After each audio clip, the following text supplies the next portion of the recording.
bonsoir, bonsoir. Il est un peu plus de 19 heures. Nous sommes le dimanche 9 février et c'est le moment de ODD, au déjà dimanche, les 10 minutes de mobilisation, Agenda 2030, 17 objectifs de développement durable, comme c'est écrit là, ensemble pour les objectifs de développement durable. Eh ben, c'est le moment de se donner quelques nouvelles, comme à notre habitude depuis l'été 2020. Ça commence à faire longtemps qu'on se retrouve tous les dimanches à 19 heures. Voilà, c'est Dédé le clown des ODD. Bienvenue et j'espère que vous allez tous bien. Alors, que dire de l'actualité ODD, Agenda 2030, des promesses ne laissez personne de côté et atteignons les plus éloignés en premier en ce début de mois de février 2025. Eh bien, j'aurais envie de vous dire, nous voilà avec un gouvernement François Bayrou qui a déposé et réussi de donner à la France un budget 2025. Je n'ai pas eu le temps de regarder dans les détails si ce budget était ODD compatible. On sait par exemple que beaucoup d'associations se sont mobilisées contre la réduction des moyens pour la solidarité internationale et ils font bien de signaler que la France a non seulement une responsabilité de réaliser l'agenda 2030 chez elle, mais aussi de soutenir les mobilisations dans d'autres pays. Alors, je dirais, si ce gouvernement doit durer, c'est vraiment le moment maintenant, après donc l'adoption, ou plutôt l'imposition au 49.3 de nos budgets, c'est le moment d'écrire à notre gouvernement et à lui demander, mais serez-vous pour les 30 mois qui viennent ce gouvernement Agenda 2030 dont la France a besoin? Donc, je ne sais pas si j'y arriverai, mais encore une fois, je vous invite tous à écrire à Agnès Pannier-Runacher ou à François Bayrou pour lui dire, mais quid de l'agenda 2030, quid de cet engagement de la France signé en 2015 et qui nous engage jusqu'en 2030 pour réaliser les 17 objectifs que vous voyez là-haut, probablement à l'envers, ici à l'endroit. Donc voilà, c'est donc une semaine lettre à François Bayrou que je vous propose de vivre. C'est aussi la semaine, la semaine de la Saint-Valentin. Et chaque année, autour de la Saint-Valentin, je vous parle d'un Français né de maman espagnole, de papa polonais, qui a été un père inspirateur avec d'autres de cet agenda. Il s'agit de Józef Wresinski et donc le 12, 13 et 14 février, nous marquons en Europe et dans le monde les Wresinski Days, donc parce qu'il est né un 12 février, il est décédé un 14 février. Et ben donc ce monsieur Wresinski, il a non seulement affirmé en France pendant près de 30 ans que la grande pauvreté, la pauvreté pouvait être détruite, qu'il n'était pas question de la soulager, mais que la pauvreté systémique que portent nos sociétés devait être détruite, car elle était une violation profonde des droits humains. Donc, Wresinski a été, avec Mandela, avec d'autres, Martin Luther King, un grand, un signe, un inspirateur de cette idée que comme l'esclavage, comme les apartheids, les discriminations inscrites dans nos lois, la pauvreté structurelle pouvait être abordée comme quelque chose de pas fatal et pouvait être détruite. Donc la fin de la pauvreté, comme l'annonce l'agenda 2030, s'enracine dans ces mobilisations de Brzezinski, de Mandela et d'autres. Et puis Brzezinski, il est aussi inspirateur de cette fameuse promesse de l'agenda 2030, la promesse transformatrice: ne laisser personne de côté, aller chercher ceux qui ont le plus de difficultés en premier, les plus éloignés.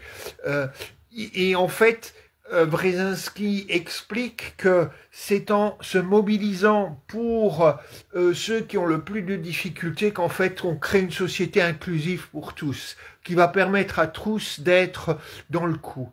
Et ce matin, j'entendais les organisateurs de la mobilisation de demain, les collectifs handicap. Vous savez que demain soir, à Paris, mais aussi dans toute la France, il y a une mobilisation du monde et des alliés de toutes les personnes en situation de handicap pour dire 20 ans après la loi handicap en France, comment peut-on faire pour vraiment transformer les choses et mettre les choses réellement en place. Et ce matin, donc, un des acteurs de cette campagne avait à peu près la même argumentation, d'une certaine façon. Si on se mobilise pour que toutes les personnes porteurs de handicap puissent participer, puissent avoir accès aux services et à tous des éléments de vie de notre société, en fait, c'est tout le monde qui va y participer. Donc, c'est un peu dans cette même logique de dire, si on s'intéresse à ceux qui sont les plus éloignés, en fait, on sert tout le monde. Donc, Brzezinski, c'est le moment, comme chaque année, autour des 12-14 février, de s'intéresser à son enseignement. Mon nez commence à bouger, et il avait cette formule « justice au cœur ». En fait, ces 17 objectifs de développement durable, c'est la base en fait de la justice sociale, justice environnementale, justice climatique, justice au niveau des genres, du genre, et d'autres justices, on pourrait dire justice vis-à-vis de la nature. Et donc Brzezinski nous invite à avoir cette justice, ces justices au cœur. Donc allez découvrir un peu plus qui était cet homme qui a vraiment marqué de différentes façons notre approche des questions de pauvreté.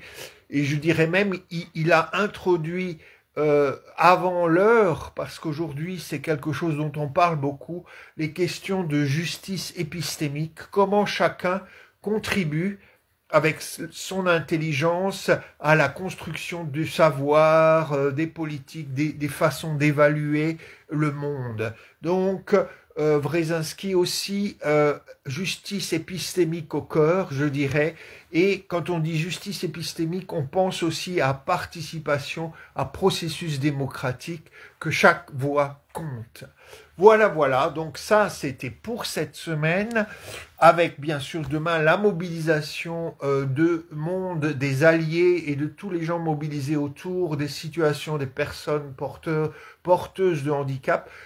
Un petit truc en plus demain, donc aussi, quand on pense à l'année dernière et à ce fameux film qui a réuni beaucoup de spectateurs en France. Donc demain, on vous invite aussi à une journée, un petit truc en plus. Et puis donc 12, 13, 14, le petit truc en plus de la justice au cœur de Joseph Brzezinski. Vous verrez sur la page ODD, au déjà dimanche, je vois qu'un de mes amis, Olivier, tu écris quelque chose. Voilà, bravo aux collégiens. qui se mobilise pour la journée internationale des légumineux. Oh là, bien, super d'avoir cette information. Je ne sais pas si mes yeux ont bien lu, mais bravo Olivier pour être toujours là avec nous pour compléter les idées que partage, les infos que je partage Dédé, hein, moi, enfin bon, c'est Dédé et quelqu'un d'autre aussi évidemment, hein, mais donc nous en partageons dans ODD au déjà dimanche. Et puis, je dirais que si vous regardez la page ODD au déjà dimanche, vous verrez que j'ai évoqué dans les derniers jours, semaines, plusieurs outils qui permettent de réfléchir avec d'autres, avec des jeunes, avec des enfants, à l'agenda 2030. Donc, j'ai découvert, mais peut-être que vous le savez déjà, qu'il y a une mobilisation, une initiative qui s'appelle la fresque des engagements, ou la fresque de l'engagement citoyen, vous verrez ça, mais en fait qui propose des ateliers pour regarder ensemble les objectifs de développement durable et comment chacun peut y apporter sa pierre, y être acteur. Il y a aussi les assos 21 en Belgique qui proposent maintenant des mallettes avec toute une série d'outils pédagogiques autour de l'agenda 2030 et des 17 objectifs de développement durable. Donc, intéressez-vous à cette fresque. Les liens sont sur ODD, au déjà dimanche. Et puis, quand on pense aux semaines qui viennent, il y a bien sûr toujours, et je l'ai déjà annoncé, fin février, cette journée au Sénat, hein, pour parler de l'agenda 2030 et des municipales en 2026. Donc, on peut, je crois, toujours s'inscrire. Alors, je ne sais pas si c'est en ligne aussi, mais c'est au Sénat. Et donc, c'est un grand moment agenda 2030 pour ce mois de février pour la France. Et puis, là aussi, c'est partagé, la FAO, Food and Agriculture Organization, donc l'organisation pour l'alimentation et l'agriculture, hein, qui est une organisation des Nations Unies dont le siège est à Rome, eh ben, elle cherche à oh, les mots me manquent. Elle cherche à nommer en 2025 des champions des ODD, et donc vous pouvez encore proposer encore pour quelques jours, je crois jusqu'au 17 février, une personne ou un groupe de personnes que on nommerait ou que la FAO nommerait championne des ODD. Donc là aussi, sur la page ODD au déjà dimanche, vous trouvez la ref. Et la semaine prochaine, enfin dimanche 16 février, évidemment ce sera le moment de vous parler de ce rendez-vous annuel qu'est le 20 février, la journée internationale, la journée mondiale pour la justice sociale. Donc c'est un rendez-vous que je vous donne dimanche prochain pour parler du 20 février. Entre-temps, pour tous ceux qui suivent un peu l'actualité à l'ONU, c'est cette semaine, comme chaque année, la commission pour le développement social. Et donc, il y a beaucoup de webinaires, comme ils appellent ça, side events en ligne qui vous permettent de suivre un peu l'actualité internationale de l'agenda 2030 et des mobilisations pour cet agenda.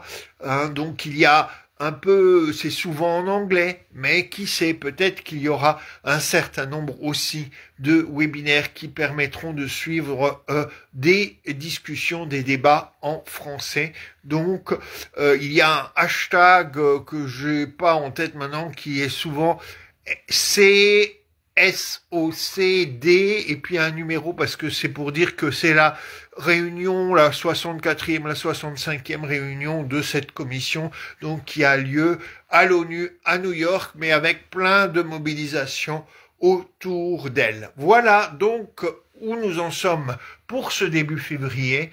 Donc encore une fois, restez mobilisés, profitez de cette semaine où a priori On a un peu l'info que le gouvernement Bayrou peut durer, il a le budget passé, et donc c'est vraiment le moment de demander à ce gouvernement qui va durer, est-il porteur et de cet agenda 2030, est-il ODD compatible, peut-il s'améliorer, peut-il nous montrer que la France reste mobilisée pour cet agenda 2030. Voilà, c'est avec cette question que je vous laisse. Très bonne semaine. Prenez soin de vous, restez mobilisés et donc à très bientôt. Et encore merci Olivier pour ce petite info en plus, ce petit truc en plus, encore une fois, de de ce live ODD au déjà dimanche où je termine. Elle est 2 fois meilleure mon eau ODD.